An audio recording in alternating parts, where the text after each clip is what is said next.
שבת שלום, כאן צלם ים ואתם צופים בשידור היומי. 4 באפריל 2009, יום שבת כאמור, שעת צהריים בחוף גוטה.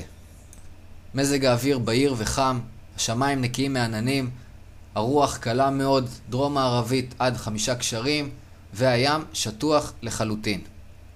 בתחילת השבוע, ימים ראשון ושני, ישררו תנאים זהים לזה של היום, מזג האוויר יהיה חם ויעשה יבש מהרגיל.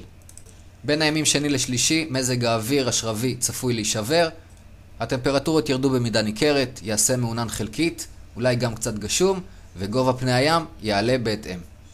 אנחנו כאמור נשוב ונתעדכן גם בימים הקרובים. המשך יום טוב לכולם ושבוע טוב.